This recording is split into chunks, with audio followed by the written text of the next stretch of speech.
Hi, folks. I want to talk a little bit about this article. This is by Althea Nixon, engaging urban youth in meaningful dialogue on identity through digital storytelling. That's the full title.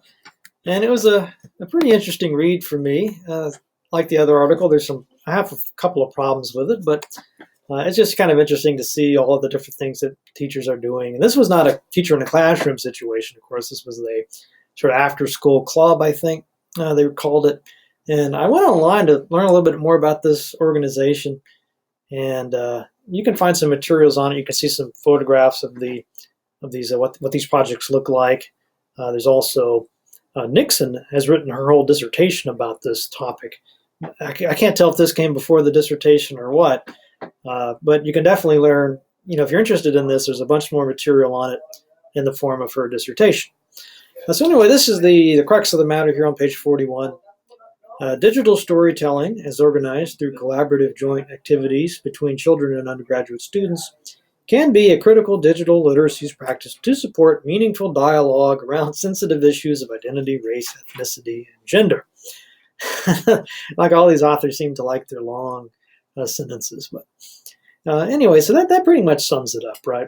You got this after-school club. The kids are very young in this chapter. They're aged 5 to 11, and they're from low income, and a lot of minority students there, the undergrads as well as the kids in question. And so it's a pretty interesting environment. Definitely not a traditional classroom setting by any means. The digital stories. I wanted to get a little bit better understanding of what that meant in this context. So I went to Nixon's dissertation to read more about this. So it sounds like it's very fairly flexible, but basically they're using iMovie to make these little movies, 2 to 3 minutes long. They have pictures they find on the internet, maybe some narrations they can draw. So they're using all these different modalities to do it. I didn't see anything in the assignments parameters specifically about trying to push them into something about race, ethnicity, and gender. I guess the idea is these kind of issues would just arise naturally as they're working with these undergrad students. So why is it important, digital storytelling? Where's the exigence here? Who cares, right? So I think that comes in with this quotation from Sfard and Prusak. And I wanted to let you respond to this quotation because I think it's an interesting thought. Of course, so according to them, lengthy deliberations led us to the decision to equate identities with stories about persons. No mistake here. We did not say that identities were finding their expression in stories, which we said they were stories. So I've been sitting here trying to understand what they're getting at here. I should probably read their whole article or book maybe. It sounds like it could be something very profound that they're getting at here. But like I said, I'm not 100% sure I quite get what they're saying or the implications of it. So I thought I would turn things over to you. Tell me what you make of this. Do you agree, disagree? And if you agree with it, then what does that mean for digital stories or just storytelling at all? It sounds like it really elevates fiction to a very high level. So anyway, I'll shut up and let you respond.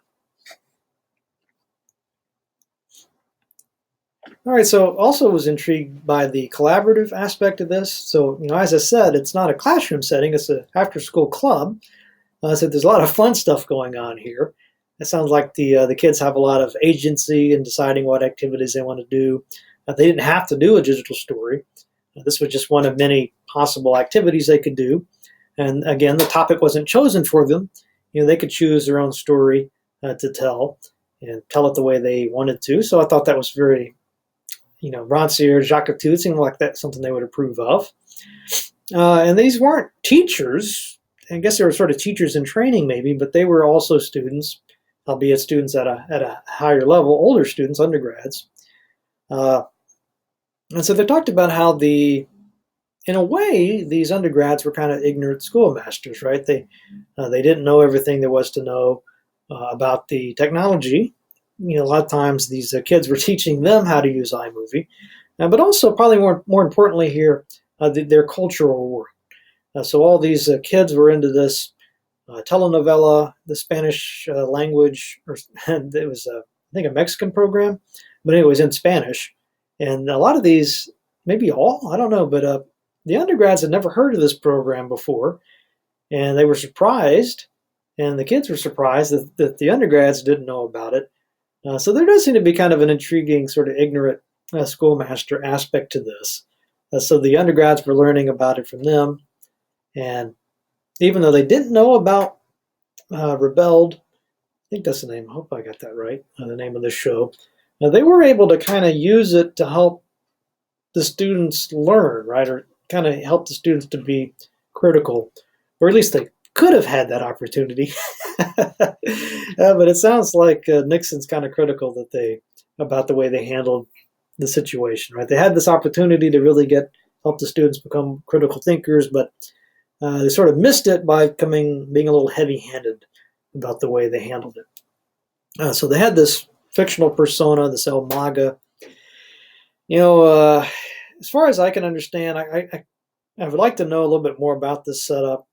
Was it the same person that responded as El Maga, or was this the undergrads? I wasn't quite clear about how this was done, but anyway, they would get these emails from this fictional person called El Maga, and according to Nixon, they shut down conversations about the children's digital storytelling interest by conveying strong opinions that did not encourage critical analysis of the media, multiple perspectives, and joint problem solving.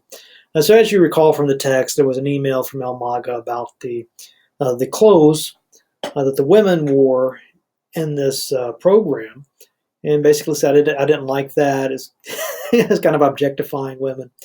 And instead of leading to kind of a fruitful discussion for the students, they kind of went silent on it. So she's kind of critical here, Nixon is. She says, digital storytelling can be a powerful tool, but only if the environment allows them to bring in elements that may initially not be seen as fitting well.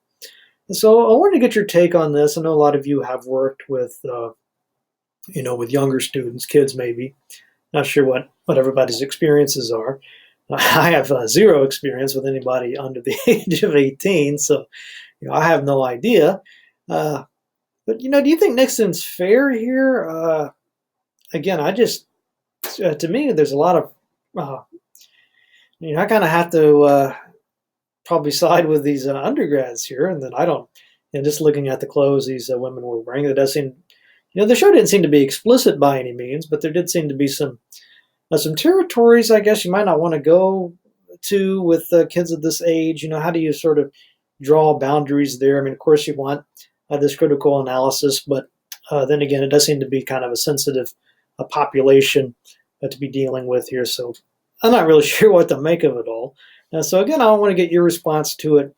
Again, being mindful of the age of these participants and their socioeconomic status, sort of where they're coming from, wanting to have encourage critical discussion, but also being sensible about levels of appropriateness, I guess, and the population in question. So basically, what do you make of this chapter, and what do you think of the criticism here from Nixon? Do you think it was a missed opportunity, or maybe you think there should have been an even sterner response from El Maga? So I'll leave it there. I'd just like to have your thoughts in general on the article and what you learned from it, or what you are critical of yourself.